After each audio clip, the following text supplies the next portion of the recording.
ಏನು ಲಕ್ಕುಂಡಿಯ ಪ್ರಜ್ವಲ್ ರೀತಿ ಅವರ ಮನೆಯಲ್ಲಿ ನಿಧಿ ಪತ್ತೆ ಆಯಿತು. ಅದಾದ ನಂತರ ಸರ್ಕಾರ ಈಗ ಲಕ್ಕುಂಡಿಯಲ್ಲಿ ಸಾಕಷ್ಟು ಉತ್ಖನನ ಕಾರ್ಯಕ್ಕೆ ಮುಂದಾಗಿರುವಂತದ್ದು.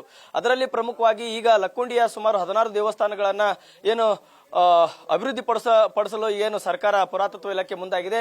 ಹೀಗಾಗಿ ಎಲ್ಲೋ ಒಂದ್ ಕಡೆ ಈ ಒಂದು ಗ್ರಾಮಸ್ಥರಿಗೆ ಸಾಕಷ್ಟು ಆತಂಕ ಒಳಗಾಗಿದೆ. ಪ್ರಮುಖವಾಗಿ ಈ ಒಂದು ನಾನು ಲಕ್ಕುಂಡಿಯ ಬೆಂತೂರು ಓಣಿಯ ನಿವಾಸಿಗಳು ಸಾಕಷ್ಟು ಆತಂಕವಾಗಿದ್ದಾರೆ. ಯಾಕಂತಂದ್ರೆ ಈ ಒಂದು ದೇವಸ್ಥಾನ ಏನಿದೆ ನಾಗನಾಥನ ದೇವಾಲಯ ಅಂತ ಹೇಳ್ತಾರೆ. ಈ ಒಂದು ದೇವಾಲಯಕ್ಕೆ ಹೊಂದಿಕೊಂಡು ಸಾಕಷ್ಟು ಸುಮಾರು 40 ರಿಂದ 50 ಮನೆಗಳು ಇರುವಂತದ್ದು. ಹೀಗಾಗಿ ಈ ಒಂದು ಐತಿಹಾಸಿಕ ದೇವಾಲಯನ ರಕ್ಷಣೆ ಮಾಡೋದಕ್ಕೆ ಸರ್ಕಾರ ಮುಂದಾಗಿದ್ದಕ್ಕೆ ಈಗ ಈ ಒಂದು ಸುತ್ತಮುತ್ತಲಿನ ಇರ್ತಕ್ಕಂಥ ಏನು ನಿವಾಸಿಗಳಿದ್ದಾರೆ ಅವರು ಆತಂಕಕ್ಕೆ ಒಳಗಾಗಿರುವಂತದ್ದು. ಯಾಕಂದ್ರೆ ಎಲ್ಲಿ ನಮ್ಮನ್ನ ಮನೆ ಬಿಡಿಸ್ತಾರೆ, ಎಲ್ಲಿ ನಮ್ಮನ್ನ ತೆರವುಗೊಳಿಸ್ತಾರೆ ಅನ್ನುವಂತ ಭಯ ಅವರಲ್ಲಿ ಉಂಟಾಗಿರುವಂತದ್ದು. ಅಂದ್ರೆ ಅಕಸ್ಮಾತ್ ತೆರವುಗೊಳಿಸಿದ್ರೆ ನಮ್ಮನ್ನ ಬೇರೆ ಕಡೆ ಸ್ಥಳಾಂತರ ಮಾಡಿದ್ರೆ ನಾವ್ ಎಲ್ಲಿ ಹೋಗ್ಬೇಕು, ಮನೆ ಇಲ್ಲ ಅನ್ನುವಂತ ಆತಂಕವನ್ನ ಈಗ ವ್ಯಕ್ತಪಡಿಸ್ತಿದ್ರೆ ಅವ್ರನ್ನ ಈಗ ನನ್ನ ಜೊತೆಗಿದ್ರೆ ಅವ್ರನ್ನ ಮಾತಾಡ್ಸ್ತಾ ಹೋಗ್ತೀನಿ.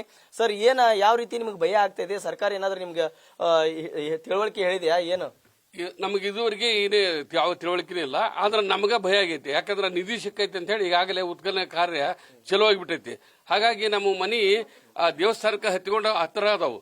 ಅದಕ್ಕೆ ನಮಗೂ ಯಾವಾಗ ಬಂದು ಏನ್ ಮಾಡ್ತಾರೋ ಅಂತ ಹೇಳಿ ಭಯ ಇರ್ತೈತಿ. ಅದಕ್ಕೆ ದಯಮಾಡಿ ನೀವೆಲ್ಲರೂ ನಮ್ಗ ಅನುಕೂಲ ಮಾಡ್ಬೇಕು. ಅಂದ್ರೆ ನಮ್ಗ ಹೊಲ ಒಂದು ಹಿಡಿದು ಜಗಾನ ಹಿಡಿದು ಬಣಿ ಒಟ್ಟಾಕ ಮತ್ತೆ ದನಕರ ಕಟ್ಟಾಕ ಇರಾಕ ವಾಸಸ್ಥಳ ಆಮ್ಯಾಗಿದ್ದ ಸರಿಯಾಗಿ ನೀರಿನ ವ್ಯವಸ್ಥೆ ಲೈಟಿನ ವ್ಯವಸ್ಥೆ ಮಾಡಿ ಮನಿ ಕಟ್ಟಿ ನಮ್ಗೆ ಹೋಗ ಅಂದ್ರೆ ನಾವು ಹೋಗ್ತೀವಿ. ಅವಾಗ ನೀವು ಉತ್ಖನನ ಕಾರ್ಯ ಮಾಡ್ಬೇಕು. ನಮ್ಗೆಲ್ಲಿ ಈಗ ಬರ್ತಾರ ಅಂತ ಹೇಳಿ ಬಹಳ ಭಯ ಆಗ್ತೈತಿ. ಏನ್ ಹೇಳಿಲ್ಲ ಅವ್ರು, ಏನು ಮನಿ ನಿಮ್ಗೆ ಖಾಲಿ ಮಾಡ್ತೇವೆ ಅಂತ ಏನು ಹೇಳಿಲ್ಲ. ಆದ್ರೆ ಮತ್ತೆ ಯಾಕೆ ಆತಂಕ ಒಳಗಾಗಿ? ಅಂದ್ರೆ ಊರಾಗ ಶುರು ಆಗೈತಲ್ಲ, ಈಗ ಊರ್ ಮಗ್ಗಲಾಗ ಐತಿ, ಅನ್ಮಗೈತಿ, ಅಲ್ಲಿ ಬಂಗಾರ ಐತಿ, ಇಲ್ಲಿ ಬೆಳ್ಳಿ ಐತಿ, ದೇವ್ರ ಇದಾವು, ಅವು ಮನಿ ಹಿಂದ ಐತಿ ಅಂತಾರ. ಈ ಮನಿ ಹಿಂದ ಇರೋದಕ್ಕ ಬಂಗಾರ ಐತೋ ಬಿಟ್ಟೈತೋ ನಮ್ಗೆ ಕಂಡಿಲ್ಲ. ಆದ್ರ ಈಗ ಸಿಕ್ಕೈತಲ್ಲ, ಅದರಿಂದ ನಮ್ಗೆ ಭಯ ಆಗ್ತೈತಿ. ಅದಕ್ಕೆ ದಯಮಾಡಿ ನಮಗೇನ್ ಮಾಡ್ಬೇಕು, ಸೂಕ್ತ ಸ್ಥಳ ಕೊಡ್ಬೇಕು, ಆಮ್ಯಾಗ ಮನಿನ ಕಟ್ಟಿಕೊಡ್ಬೇಕು, ದನಕರಕ್ಕ ವ್ಯವಸ್ಥೆ ಮಾಡ್ಬೇಕು, ಆಮ್ಯಾಗ ದನಕರ ಕಟ್ಟಕ್ಕ ಅವಕ್ಕ ಆಮ್ಯಾಗ ಬಣಿ ಒಟ್ಟಕ್ಕ ಜಾಗ ಬೇಕು. ಯಾಕಂದ್ರ ರೈತಾಕಿ ವರ್ಗ ಆಗಿರೋದ್ರಿಂದ ನಮ್ಗ ಸಾಕಷ್ಟು ಇಂಥವೆಲ್ಲ ಅನುಕೂಲ ಮಾಡಿಕೊಟ್ರೆ ನಮ್ಗೆ ಹೋಗಾಕ ಅನುಕೂಲ ಆಗ್ತೈತಿ. ಅದಕ್ಕೆ ಮೊದಲ ಜಾಗ ಹಿಡಿದು ಮನಿ ಕಟ್ಟಿ ವ್ಯವಸ್ಥೆ ಮಾಡಿ ಆಮೇಲೆ ನಮ್ಗೆ ಹೋಗು ಅಂತ ಹೇಳಿದ್ರೆ ನಮ್ಗೆ ಚಲೋ. ಈಗ ಬಂದ ನೀವು ಖಾಲಿ ಮಾಡಿ ರೊಕ್ಕ ತಗೊಳ್ರಿ ಅಂದ್ರೆ ಆ ರೊಕ್ಕದಿಂದ ನಮ್ಗೆ ಏನೂ ಆಗುದಿಲ್ಲ. ಈಗ ದುಬಾರಿ ಕಾಲ ಐತಿ. ನಾವು ದುಡ್ಡು ಕೇಳೋದಲ್ಲ, ದುಡ್ಡು ಕೊಟ್ಟರು ತಗೊಳ್ಳೋದಿಲ್ಲ. ನಮ್ಗ ಜಾಗ ಹಿಡಿಬೇಕು, ಜಾಗ ಮನಿ ಕಟ್ಟಬೇಕು. ಅವ್ರು ಮನಿ ಕಟ್ಟಿ ಸೂಕ್ತ ದನಕರಕ್ಕ ಅಲ್ಲಿ ಬಣಿ ಒಟ್ಟಕ್ಕ ದನಕರಕ್ಕ ಹೊಟ್ಟು ಮೇಯ್ಬೇಕು. ಹೊಟ್ಟು ಒಳಗಿಟ್ಕೊಳ್ಳೋದಲ್ಲ, ಅದು ಅವಕ್ಕ ಎಲ್ಲ ಕಟ್ಟಾಕ್ಬೇಕು. ಅದಕ್ಕೆ ಆ ದನಕರ ಕಟ್ಟಕ್ ಜಾಗ ಆಮ್ಯಾಗ ಅವಕ್ಕ ಹೊಟ್ಟು ಮೇವು ಹಿಂಗ ಮಾಡಿ ಕೊಟ್ರ ನಾವು ಹೋಗ್ತೀವಿ. ಆಮ್ಯಾಗಿದ್ದ ನೀವೆಲ್ಲ ಅಭಿವೃದ್ಧಿ ಕೆಲಸ ಮಾಡ್ಲಿ, ನಮಗೂ ಊರಿಗೆ ಒಳ್ಳೇದಾಗ್ಲಿ ಅಂತ ಹೇಳಿ ಅಂತೀವಿ ನಾವು. ಅಮ್ಮ, ಈಗ ನೀವು ತಾಯಂದ್ರ ಇದಿರಲ್ಲ, ಮಕ್ಕಳು ಮರಿ ಅದಾರ. ಈಗ ಕೆಲವೊಂದಿಷ್ಟು ಹೇಳ್ತಾ ಇದ್ರು, ನಮ್ಗ ಈ ತರ ದಡಗ್ನ ದಿಢೀರ್ನ ಈ ತರ ತೆರವು ಮಾಡಿದ್ರ, ನಮ್ಮ ಸ್ಥಳಾಂತರ ಮಾಡಿದ್ರ, ನಮ್ ವಕೀಲೆ ಬಿಸಿದ್ರ ಎಲ್ಲಿ ಹೋಗ್ಬೇಕು ಅಂತ ಹೇಳಿ. ಈಗ ನಿಮ್ಗೆ ಆ ತರ ಭಯ ಅನಿಸುತ್ತೆ ಅಥವಾ ಏನ್ ಹೇಳ್ತೀರಿ ಸರ್ಕಾರಕ್ಕೆ? ಮತ್ತೆ ಈಗೆಲ್ಲ ಬಂಗಾರ ಸಿಕ್ಕಿಂದ ಎಲ್ಲರಿಗೂ ಭಯನ ಅನ್ಸತ್ರಿ, ಹೌದಿಲ್ರಿ? ಏನ್ ಹೇಳ್ತೀರಿ? ಈಗ ನಿಮ್ಮ ಮನಿ ಇಲ್ಲೇ ಹೊಂದ್ಕೊಂಡೇ ಇರೋದ?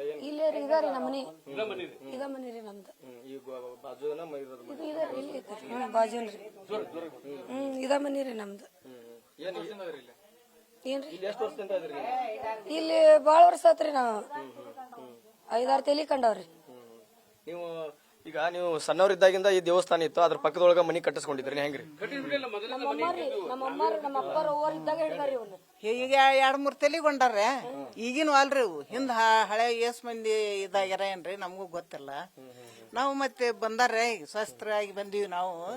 ಮತ್ತೆ ಈಗ ಮನಿ ಬೇಕ್ರಿ ನಮಗೂ. ಮಕ್ಳು ಡೆಲಿವರಿಗೆ ಬರ್ತಿರ್ತಾರ, ಮತ್ತೆ ಮಕ್ಳು ಮರಿ ಇದ್ದಾರ, ಮತ್ತೆ ಹೋಗಂದ್ರೆ ಎಲ್ಲಿ ಹೋಗ್ಬೇಕ್ರಿ ಅವ್ರು? ಅಂದ್ರೆ ಇಷ್ಟು ದಿನ ಯಾರು ತಲೆ ಕೆಡಿಸ್ಕೊಂಡಿದಿಲ್ಲ, ಈಗ ತಲೆ ಕೆಡಿಸ್ಕೊಂಡ್ರಿ. 2-3 ತಲಿ 4-4 ತಲಿ ಹೋದ ನಂತರ ಅರ್ಜಿ ಕೊಟ್ಕೊಟ್ಟು ಹೊಳೆ ಬಂದಿದ್ರಿ, ಮುಂದಕ್ಕೆ ಹಾಕ್ಲಿ ಅಂತ ಅರ್ಜಿ ಕೊಟ್ಕೊಟ್ಟು ಹೊಳೆ ಬಂದಿದ್ರಿ. ನಮ್ಮ ಅಪ್ಪಾರ ಹೋಗಿದ್ದಾಗ ಹೋಗಿದ್ರಿ, ಅರ್ಜಿ ಕೊಟ್ಕೊಟ್ಟು ಮುಂದಕ್ಕೆ ಹಾಕ್ಸಾಕ್ಸ್ ಬಂದಾರ್ರಿ ಅವ್ರು. ಈಗ ಮತ್ತೀಗ ಬಂಗಾರ ಸಿಕ್ಕಾಗ್ಲಿದ್ದ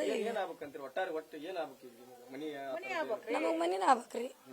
ಮನಿಯಾಗಿಂದ ಬಿಡಾರ, ನಾವ್ ಅಲ್ಲಿ ಮಟ್ಟ ಬಿಡಂಗಿಲ್ಲ. ಮತ್ತೆ ಇದಿಷ್ಟು ಇಲ್ಲಿನ ಸ್ಥಳೀಯರು ಹೇಳ್ತಾ ಇರುವಂತದ್ದು. ಅಂದ್ರೆ ಏನು ಸರ್ಕಾರ ಉತ್ಖನನ ಕಾರ್ಯಕ್ಕೆ ಮುಂದಾಗಿದೆ, ಅಂದ್ರೆ ದೇವಸ್ಥಾನಗಳ ಜೀರ್ಣೋದ್ಧಾರಕ್ಕೆ ಮುಂದಾಗಿದೆ.